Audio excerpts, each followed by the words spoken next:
భారీ వర్షాల మూలంగా పాలమూరు పట్టణం పూర్తి స్థాయిలో జలమయంగా మారిన పరిస్థితి మనకు కనిపిస్తుంది.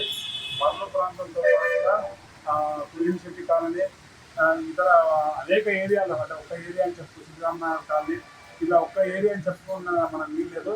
అన్ని ఏరియాలు పూర్తి స్థాయిలో జలమయమై ప్రజలంతా జనజీవనం అస్తవ్యస్తంగా మారింది. ప్రజలు బయటికి రావాలంటే చాలా ఇబ్బంది పడుతున్నారు.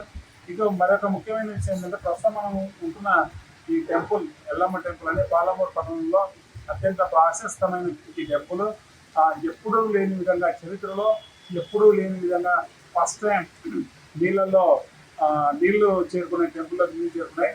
అంటే పక్కన రోడ్డు నిర్మాణం జరిగినప్పుడు, గతంలో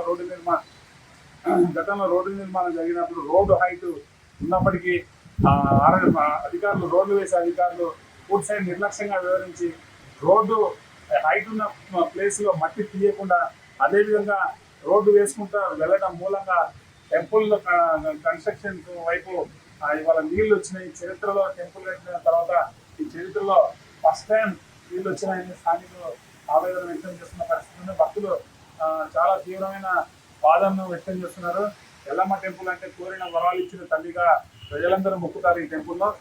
అలాంటి టెంపుల్లో ఫస్ట్ టైం నీళ్లు రావడం, పూజలకు ఆటంకం కలగడం పట్ల స్థానికులు, పాలమూరు పట్టణ వాసులు తీవ్ర ఆవేదన వ్యక్తం చేస్తుంది. పాలమూరు పట్టణానికి మంచిది కాదని, అమ్మవారి టెంపుల్లో పూజలు నిలిచిపోవడం ప్రజలకు మంచిది కాదని ప్రజలు ఆందోళన వ్యక్తం చేస్తున్నారు. ఆర్ఎండ్బి అధికారులు తక్షణమే స్పందించి ఇక్కడ ఏర్పడ్డ లోపాన్ని సరిదిద్ది టెంపుల్లోకి మరొకసారి నీళ్లు రాకుండా ఏర్పాట్లు చేయాలని పెద్ద ఎత్తున కోరుతున్నారు. ప్రజాప్రతినిధులుగా ఎక్కడికక్కడే జిల్లా యంత్రాంగం, ప్రజాప్రతినిధులుగా అన్ని వర్గాలు నిండిన కాలంలో పర్యటిస్తూ ప్రజలను అప్రమత్తం చేస్తూ అవసరమైన సహాయక చర్యలుగా చేపడుతున్న పరిస్థితి ప్రస్తుతం మనకు కనిపిస్తుంది. మనం ఇక్కడ చూసే ఈ టెంపుల్లో ఎంత జలమయమైంది. ఈ టెంపుల్లో మనం లోపలికి వెళ్ళి చూస్తే, అమ్మవారి టెంపుల్లో లోపలికి వెళ్ళి చూస్తే ఈ నీళ్ళంతా తెలియదు, నీళ్ళంతా మనకు కనిపిస్తున్నాయి. ఎక్కడ చూసిన నీళ్ళంతా నెలకొని ఫస్ట్ టైం చరిత్రలో ఇంత పెద్ద ఎత్తున నీళ్లు రావడం అనేది దాని పట్ల స్థానికులు అత్యంత ఆవేదన వ్యక్తం చేస్తున్నారు.